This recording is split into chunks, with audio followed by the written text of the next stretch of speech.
Welcome back.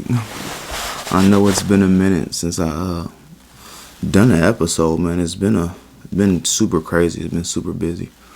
I've been doing this weight loss journey for this month, and I've been wanting to do episodes, but I've been wanting to get people on the show, man. But people have been busy, schedules been conflicting, so I ain't been really been able to do it.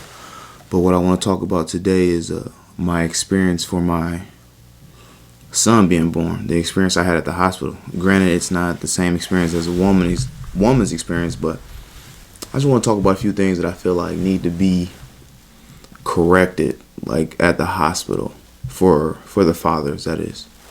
My son was born November 17th last month. 8 pounds 1 ounces. Bundle of joy.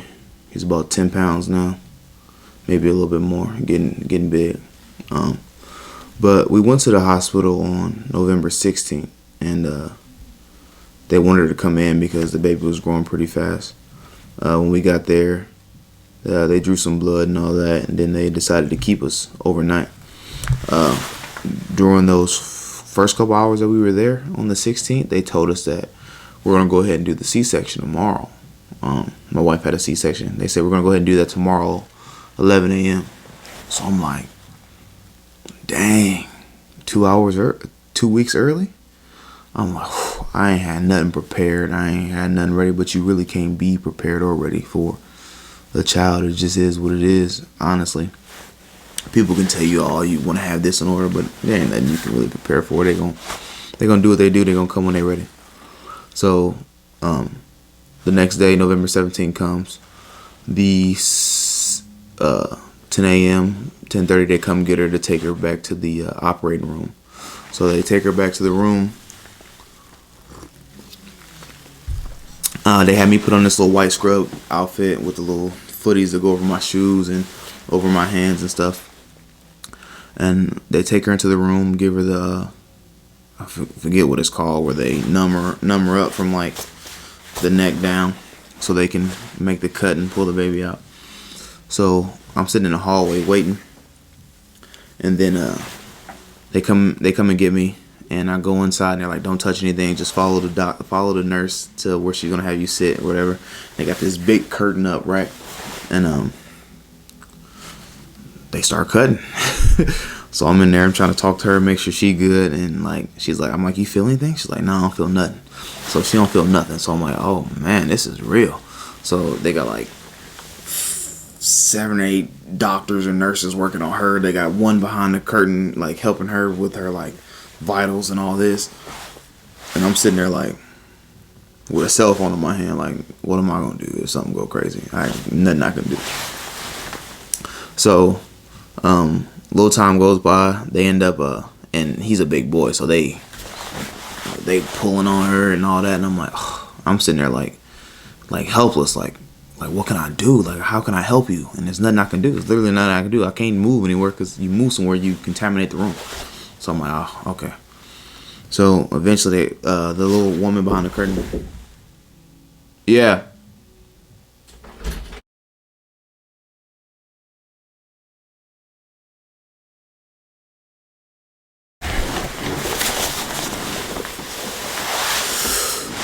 Alright, my bad.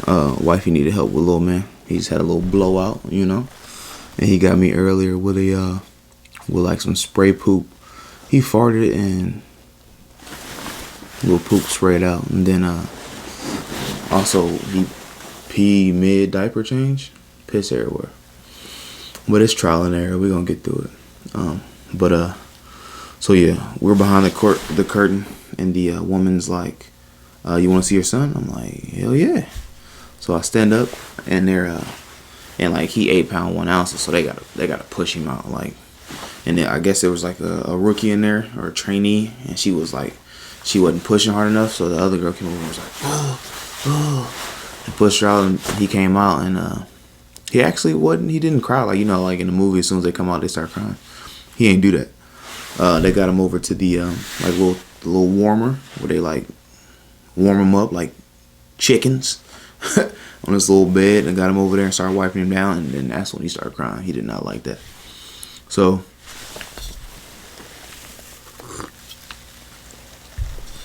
They wiping him down and stuff. And then this is where I walk over there, and this is where I'm like, all right, this is like no fun for me because I'm confused. So what they're doing is my wife's on the table, cut open. They're putting her back together, right? And then they got him over here, and they run him through all these like little tests to make sure he's like okay. So like one test is where they'll hold his mouth shut, and close one nostril, make sure he's breathing out of both nostrils. And I'm sitting there like, what y'all doing? What y'all doing with my son, bro? Like, what are y'all doing? Like, that ain't okay. What you doing?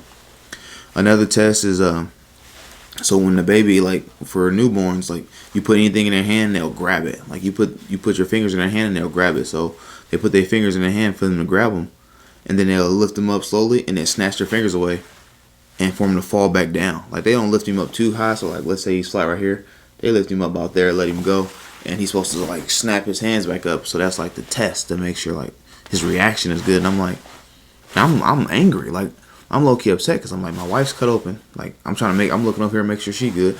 I'm looking back, they're over here putting my son through the ringer. Like I'm so confused. Like I'm just sitting there like, and they like laughing and smiling like, congratulations. I'm like, no, I don't feel like congratulations right now. It don't feel like congratulations right now. I feel like y'all testing me.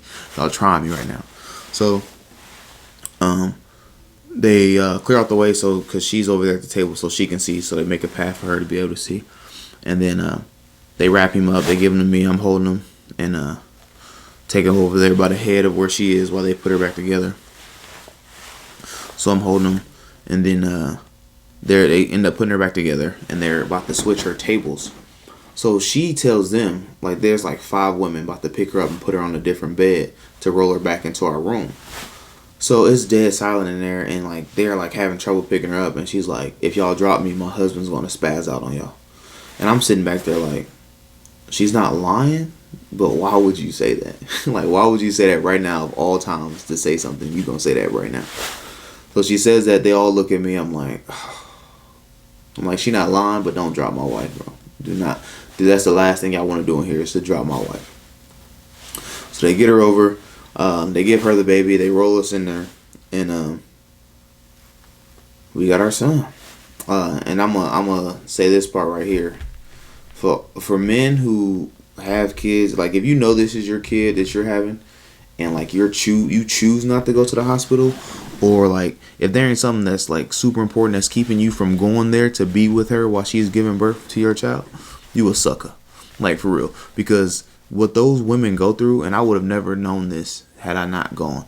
All the stuff that they have to do, and I'm just thinking to myself, imagine if I wasn't here, all the stuff she would have to do. She just had a C-section. She has to breastfeed, change, make sure she's good, make sure she eats, make sure he's getting what he needs. And I'm like, she would have had to do all this by herself if I wasn't here. Like, any man who chooses not to be there to help for that, you a sucker, bro. Like, it is what it is. Like, if you're purposely choosing not to be there to help her, you a sucker. I can't. There's no other words that I got for that. You are a sucker. Like, that is crazy. Like, women are the strongest people, living thing on this earth. Like, I don't think I've ever seen nothing so crazy. Like, granted, I was there to help her, but if I wasn't, I'm thinking about if I wasn't, everything that I had to help her do, she would have been responsible for her by herself. Waking up in the middle of the night, feeding. Waking up in the middle of the night, changing. Waking up in the middle of the night to make sure both of them are good. That's crazy. So, fellas, if you choosing not to be there, you a sucker. That's just my opinion. You ain't gotta like it. You ain't gotta agree with it. Just my opinion. You a sucker. But so this is for me right here is where I'm confused on how the hospital does things. So they put a little bracelet tag with a barcode on your kid, right? And then they also give you wristbands for that kid to match the number, so they know it's yours. Well, my wife's wristband, they give her one that says mother. And they give me one and it says family. Motherfucker, I'm the father. My wristband should say father, not family. I'm not a cousin. I'm not an uncle. I am dad. That's what it should say on my wrist. Just like it says on her wrist, mother. So for me, that was one strike. Second strike is like the nurses or whatever, they'd be like, congratulations on being a new mommy. But they don't say that to me. They were just like, congratulations. No, congratulations, dad. Like, they don't put enough emphasis on the fact that I am the father. Like, I'm not just somebody just showing up. Now, granted, they probably have people who show up all the time and it'd just be a friend or somebody who don't want to be involved with the kid, somebody that's not going on the birth certificate, somebody that's not going on the paperwork, but I'm going on all that. I've been here since day one to day in, all day. I leave sometimes to make sure the house is good and the dog is good, but I've been here. I'm not just some random. Treat me accordingly is what I'm saying. So that was strike number 2. Strike number 3, they got a board up where they write the information, the mom's name, the baby's name, the physician's name, all these names. But daddy's name don't go up there. Why am I not on this board, bucko? I should be on the board too. This is my seed. Why y'all playing me? So I'm just sitting there really low-key salty. Happy because my son's here. Happy because my wife is good. But I'm still salty, like, why am I not on the board? Why y'all not addressing me as dad? Why my wristband say family? It's disrespectful. And then on top of that, and don't get me wrong, I get the woman did all the work at the hospital. I carried the seed for 30 years. She carried for 9 months and delivered a baby. It's cool. However y'all want to do the math, I'm cool with that. But what I'm saying is this. I'm there. Treat me as such, bro. Y'all ain't got to be disrespectful. Just treat me as such. I'm here too. I'm a part of the team. Lastly, the little couch that they give for us. What is that? It was a chair that if you lift it up and pull out, it turns into like a little bed. That ain't soothing nobody. I couldn't sleep for longer than 2 or 3 hours on that thing. And if I did sleep for that long, it was because I was exhausted. But they got to do better with that. Now, granted, she gave birth, so she's in pain, so she get the cushy, comfy thing that they in. I get it. I'm not, like I said, I understand where we at, like on the totem pole, like in the hospital. But they could do a little bit better with this little bed thing, bro. But I talked to some fellas and they said they had a good little situation, a good like rocking chair, like pull out, Barker lounger, like all the little bells and whistles. I didn't get that. But we was there for about 2-3 days, maybe 4 days. No, I think we was there 3 days.